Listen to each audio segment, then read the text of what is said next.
Hey guys, welcome back to my channel. This is Dream Eater, and today we are going to be talking about how the card gaming sphere may shift completely. You may have heard of a new card game that's been making its way around the net called Battle Spirits Saga, and you also may be aware of its colossal incentive to get started too. But I want to ask a question, is this game going to live up to the hype? Okay, stay with me, because in this video, I'm going to be breaking down the new card game and show you guys just how the king of TCGs, you know who, may get overthrown. Firstly, what is Battle Spirits Saga? Well, BSS is a card game where you can summon spirits, cast spells, play Nexus, and set bursts to defeat your opponent by depleting their 5 life cores. That's it. No, seriously, that's it. Everything I just said, that is it. That is the whole game right there. Right off the bat, the most notable thing I can say and that there is about Battle Spirits Saga is the simplistic rulings. Compared to most other games, it seems to be a lot easier to catch on to. Don't believe me? Here, take a look at the Yu-Gi-Oh's rules and Pokemon's and Vanguard's. And we're not even going to touch the freaking grimoire that is Magic's rulebook. Like, please, no. Now take a look at Battle Spirits Sagas. It's 1 page long. This is going to help keep players' retention when it comes to learning the game. Because far too often, what I see when I'm trying to get my friends into a new game is seeing their eyes glaze over in boredom when I'm trying to explain the rules. There's always a constant lack of understanding and repetitive questions, especially when we play a match. In short, simple rules means players are more likely to understand and get into the game. Okay, alright. So we have established the rules to be simple, but the game can't possibly be fun if the rules are too simple, right? Actually, it can be, and for several reasons. When I go over the rules of the games, we are going to find similar mechanics that may remind you of other card games, but that's for later. Right now, I want to talk about how it's even possible that Magic could be dethroned in the first place. I mean, for a long time, the Wizards of the Coast have gotten their share of highs, lows, and regrets, but it's never gotten to the point where they've had to admit it. Guys, between that and the rules being so complicated that they need a mobile app to teach people their game correctly, and the fact that they've been recently price gouging a lot of their new material, it's not too hard to see why Magic the Gathering is slowly losing their fan base and aren't getting many new people into the game. Shoot, even Jumpstart, the thing that's geared towards new players, isn't affordable anymore. I mean, don't get me wrong, there are still plenty of players that love the game and are still going to keep buying more of Wizards products and be into the game, myself included, somewhat. But keep in mind, you know there is a problem when Wall Street themselves are declaring Magic the Gathering dead because Hasbro did a whoopsie. I mean, Wall Street also has the power to make them not dead, but that's not the point here. If you want to research more on that after this video, I'll link some of the Magic Historian's videos as well as some other stuff, if I find any, to give you a head start on that whole debacle. Anyway, besides all that, let's be honest, there is still a chance Magic can bounce back even if Wall Street's declared them not alive. They've done it before and they can probably do it again. It's just a matter of time. My 2 cents on the matter is, if it's not by spring though, then they are going to be in some tough competition because Battle Spirits is bringing the heat. Let's discuss the elephant in the room now. The 1 million cash prize Bandai is waving in front of our noses. And now let me be clear. This can either make or break the game. Why? Because when it comes to money, humans can get primal. So if they're waving this in front of our faces and it turns out it's not going to be what they're saying it is, yeah, that's gonna blow up in everyone's face. Health, connections, and wealth. These are the 3 things that humans will always strive for in life. It's our building blocks in society. A card game on its own is not going to be appealing unless you already like the card game. However, by adding in a cash prize as incentive to try to get people to demo the game, more players are going to want to take a crack at it to see if they might have the luck.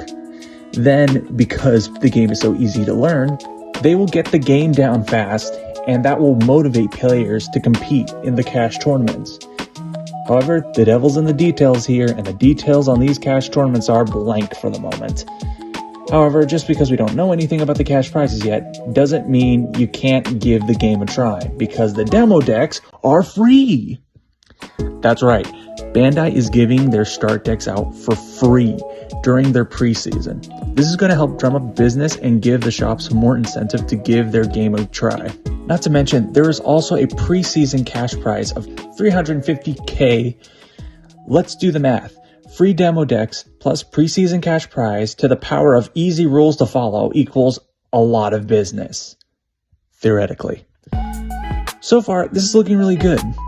Not only because it shows Bandai is confident in their game, but because it gives more people a chance to get into the game because of just the free information, the free demo decks, the free a lot of things, and even the free cash prizes, which still baffles me. Why haven't they been doing this before? Now, I've stressed that this game is easy to follow, and let me show you why. Okay, we're going to start off the game by shuffling the deck, setting 5 cores into our life count, and getting our starting cores, being 3 cores and 1 soul core, into our resources. Cores are the resources of this game and are similar to the resource mechanic in Hearthstone and Shadowverse. The difference is, there is no cap on how many cores you can accumulate in a game. That means the longer the game goes on, the more powerful plays that can be made, and the more items you're going to have to start improvising with to replace cores. Bless. Then you draw 4 cards as your starting hand. After that, you can choose whether you want to keep your hand or mulligan. And keep in mind, if you choose to mulligan, that's going to be your hand. But if you choose to keep your hand, you get to draw an extra card as a bonus. Little bit of a weird ruling, but I kind of like it, to be honest. Then the game starts as following. Start phase. Your turn begins. Core step. You add an extra core to your reserve. The player for going first skips this step on their first turn. Draw step. Then refresh step. Similar to Vanguard and Magic, during your refresh step, you turn every card that is sideways to vertical if you're able to, and return all your cores that are in the trash to your resources. And keep in mind, this is called refreshing instead of stand or upkeep. Now here's where we really dive into what makes the game special. The following steps are main phase, battle phase, and end phase. One thing I'd like to note is there are no secondary main phases, so choose what you do wisely during your main phase. Going over the main phase, this is where you set up your side of the battlefield and move cores around. You can choose to spend your cores to activate spells, nexuses, or spirits. Spells are self-explanatory, while nexuses are more like field spells from Yu-Gi-Oh! Or enchantments from Magic. As long as you can pay the cost, there are no limits to how many spells, nexuses, or spirits you can play. When summoning spirit, you can pay the cost from your cores from the reserve or on the field. The cores used to pay the cost will go to your trash until your next refresh step. When paying for the cost of spirits specifically, if you have spirits already on the field, notice the little symbol in the bottom right corner of the card. This is a spirit's reduction symbol, and depending on how many you have on the field, may decrease the cost to summon a creature. There is a limit on how much you can reduce for a spirit's cost, which can be seen in the box next to the cost number. After summoning a spirit, you must move a free core to that creature in order to keep it summoned. If a spirit has no cores on it, it cannot remain on the field and will be destroyed. Think of cores as both a spirit's resource and a spirit's medium. Depending on how many cores you have on a spirit determines the strength of said card. The more mediums you have, the stronger a spirit becomes. This is why I stated earlier that the main phase is for setting up your side of the field and moving cores around, because you can do it as many times as you want. Finally, there are burst cards. Bursts are basically like trap cards from Yu-Gi-Oh! You can set a burst down during your main phase, and it can be activated either by paying its cost or if certain conditions are met. You can only set 1 burst per turn, and only 1 burst may be set at a time. Okay, you've set up your spirits, now it's time for battle. Player going first skips this set. Just like in Magic the Gathering, when you declare an attack, you go straight to your opponent's life course. You declare an attack by exhausting your spirit, turning it sideways. If your opponent has a spirit that is refreshed, that's vertical, they can choose to use that spirit to block your attack. And when a spirit blocks, the two go into battle. The one with the lower attack gets destroyed. Otherwise, if the attack is equal on both sides of the creatures, they're both destroyed. The destroyed spirit goes into the trash and the cores go straight to your reserve. If the attack is successful, then your opponent loses life cores equal to the amount of reduction symbols on your spirit. Some spells can be played during battle if it has flash, both before and after blocking. The defending player will always get to play their flash first. When in battle phase, you may choose to end your turn at any time and do not need to attack. If your spirit is exhausted, it cannot defend you, just like in Magic. That brings us to the end step, and we arrive right back to the beginning on the opposing player's turn. As previously stated, in order to win, you must destroy your opponent's life cores. They also lose if they have no cards during their start step. As we can see, the rules are simple, but the level of strategy can be compared to any of these games. Like in Magic, each card has its own color. However, what makes deck building super easy is the fact you don't need to keep your deck color coordinated. Your deck can be as expressive as you are, meaning go nuts. You can put any color card in and it'll work still, as long as you can pay for it, of course. Let's review what we got so far. 1. It's easy to learn. 2. It has familiar game mechanics. 3. Magic is low-key dying, but not dead. 4. There's a cash incentives to start playing. If you're still not convinced yet, here is the kicker. This game is battle tested. Yeah, that's right. It's not 1, not 2, not even 5, but 14 years old. This Japan exclusive game has been around for 14 years with over 60 booster sets, and people are still playing today. Just in Japan. Now that it's finally got an English release, there is a chance that many English Battle Spirits fans will be flocking to their local game stores to finally try this age-old game. By age-old, I mean, 14 years old, but, who's counting? Not to mention, the game has tons of lore from its predecessor, Battle Spirits. Yes, that's right. Battle Spirits and Battle Spirits Saga are not the same game, technically. Battle Spirits is the original game that has 60 boosters, and then Battle Spirits Saga is technically a reboot, but I've reviewed both sets of the games, and there's only minor differences in the way you play it. And the fact that this game has still been being played for over 14 years definitely says that this game has a lot of potential. Now, I'm not an expert on Battle Spirits. I, like many of you watching at home, have only just now heard of this game. Like, seriously, I only just heard of this a week ago. I mean, I have a video. I'll link it in the description or somewhere. Maybe in the card right here. You can go watch that after this video. But anyway, the fact that it already has a cult following and it's new player friendly, I can safely say I'm going to be giving this game my support because it shows plenty of promise and I cannot wait to see where this goes. I'm excited. I have not been this excited since the Vanguard reboot twice now. And if you're wondering how you yourself can support Battle Spirits, there will be a link in the description where you can sign up.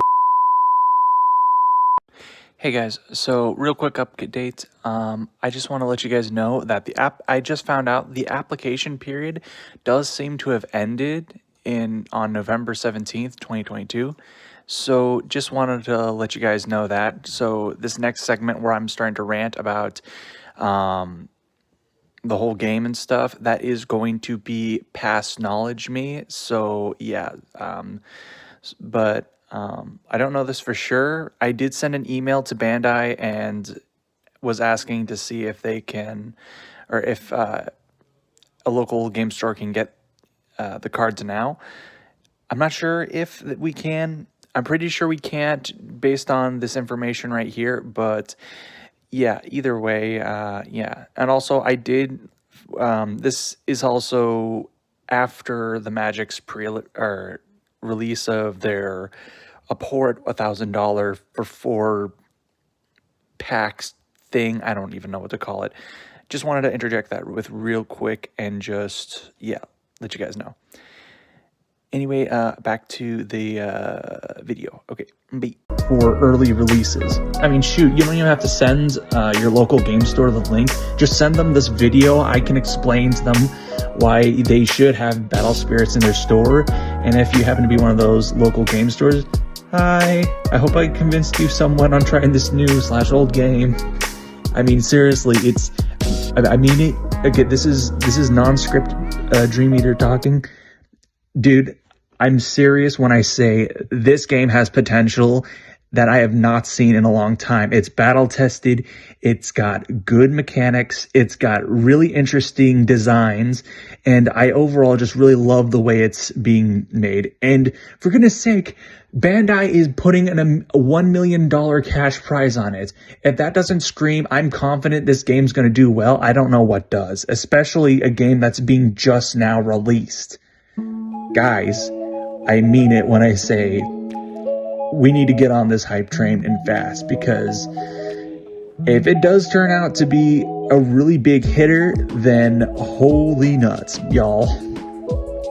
Although, you don't gotta take my word for it, because I want everyone who's watching this video to please let me know in the comment section below. What do you think about Battle Spirits Saga so far? Are you excited? Does something seem off? Do you think that this game is going to flop? Do you think it's going to go well? Is there a point I am missing to all of this? I mean, I know my whole the reason why Magic is dying thing isn't exactly like bulletproof, but still, I just think it's interesting timing nonetheless. Regardless, let me know and let's start a discussion. And yeah, so yeah, again, I hope I have gotten you guys somewhat interested. And if you are a local game store, I mean it, go check out the link in the description. Their website, you guys can check it out and tell me what you think. And if you are a local game store, please comment below. I would love to hear what you guys think. Why are you going to start doing this? Why are you not going to start doing this? I want to know what you guys think, because I'm very passionate about this and I want to see what's going to happen. Okay. Hey, thanks for watching to the end. It means a lot to me. And if you guys like the video, please don't forget to hit like and subscribe if you want more content like this. Let me know what you guys think about the video in the comments, and I will see you guys later. All right, bye.